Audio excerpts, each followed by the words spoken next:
राधे राधे भक्तों, आज की इस वीडियो में हम माँ महागौरी की कथा सुनेंगे और अष्टमी तिथि की महत्वता जानेंगे। माँ महागौरी ने देवी पार्वती रूप में भगवान शिव को पति रूप में प्राप्त करने के लिए कठोर तपस्या की थी।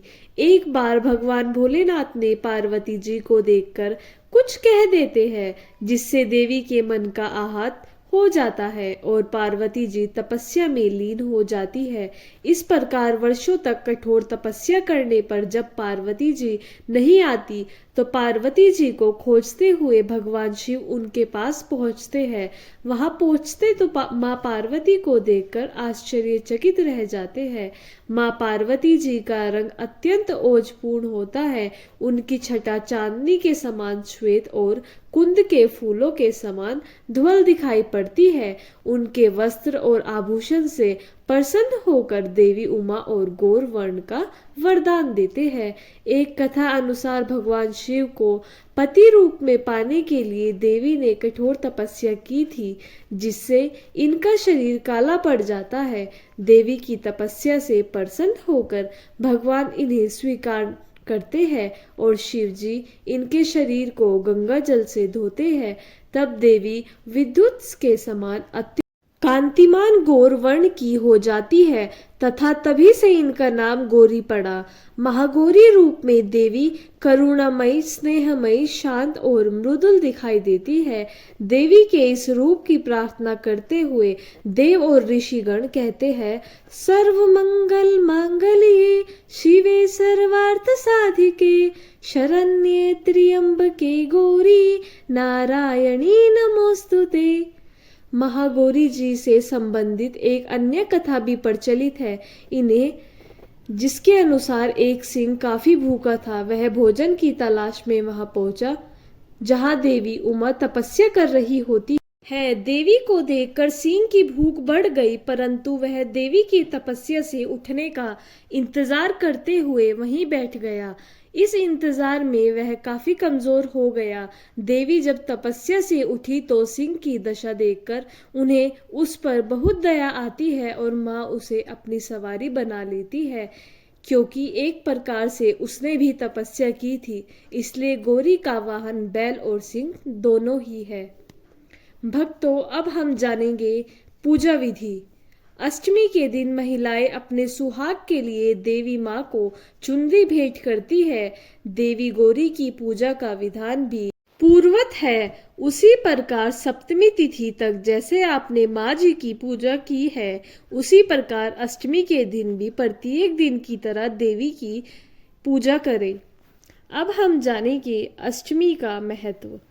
भक्तों, अष्टमी को आठम या अठमी भी कहते हैं। नवरात्रि की अष्टमी को महाअष्टमी या दुर्गा अष्टमी भी कहते हैं, जो कि बहुत ही महत्वपूर्ण होती है। इस दिन माता के 8वें रूप महागौरी की पूजा और आराधना की जाती है।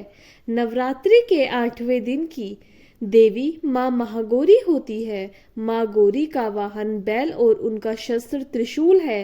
परम कृपालु माँ महागौरी कठिन तपस्या कर गौरवर्ण को प्राप्त कर भगवती महागौरी के नाम से संपूर्ण विश्व में विख्यात हुई। भगवती माँ महागौरी की आराधना सभी मनोवांछित कामना को पूर्ण करने वाली है और भक्तों को अभय रूप व सौंदर्य प्रदान करने वाली है, अर्थात शरीर में उत्पन्न नाना प्रकार के विश्व व्याधियों का अंत कर जीवन को सुख समृद्धि का आरोग्यता से पूर्ण होती है।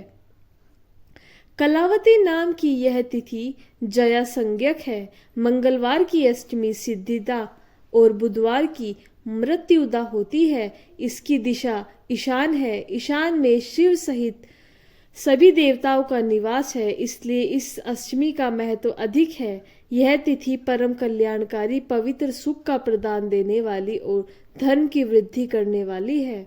अधिकतर घरों में अष्टमी की पूजा होती है। देव, दानव, राक्षस, गंधर्व, नाग, यक्ष, किन्नर, मनुष्य आदि सभी अष्टमी और नवमी को ही पूजते हैं। कथाओं के अनुसार इस तिथि को माँ ने चंड मुंड राक्षसों का संहार किया था। नवरात्रि में महाअष्टमी का व्रत रखने का खास महत्व है। मान्यता अनुसार इस दिन निर्जला व्रत रखने से बच्चों की दीर्घायु होती है। अष्टमी के दिन सुहागन औरतें अपने अचल सुहाग के लिए मां महागौरी को लाल चुनरी जरूर चढ़ाती है। अष्टमी के दिन कुल देवी की पूजा के साथ माँ काली, दक्षिण काली, भद्र काली और महाकाली की भी आराधना की जाती है। माता महागौरी अन्नपूर्णा का रूप है। इस दिन माता अन्नपूर्णा की भी पूजा होती है। इसलिए अष्टमी के दिन कन्या भोज और ब्राह्मण भोज कराया जाता है। यदि आप अष्टमी तिथि को पारण कर रहे हैं तो विविध प्रकार से मां महागौरी का पूजन कर भजन कीर्तन इत्यादि कर मनाना चाहिए। विविध प्रकार से पूजा हवन कर 9 कन्याओं को भोजन खिलाना चाहिए और हलवा आदि प्रसाद वितरित करना चाहिए। माता को अर्पित करें खीर, मालपुआ, मीठा हलवा, केले, नारियल, मिष्ठान, घेवर, घी, शहद, तिल, गुड़ आदि। माँ भगवती का पूजन अष्टमी को करने से कष्ट दुख मिट जाते हैं और शत्रुओं पर विजय प्राप्त होती है। भक्तों, इस बार अष्टमी तिथि 5 अप्रैल 2025 दिन शनिवार को मनाई जाएगी। शनिवार को अष्टमी तिथि का होना शुभ माना जाता है। भक्तों, ये थी आज की वीडियो अच्छा लगे तो लाइक करें, चैनल को सब्सक्राइब करें और आप सभी को राधे राधे, जय माता दी।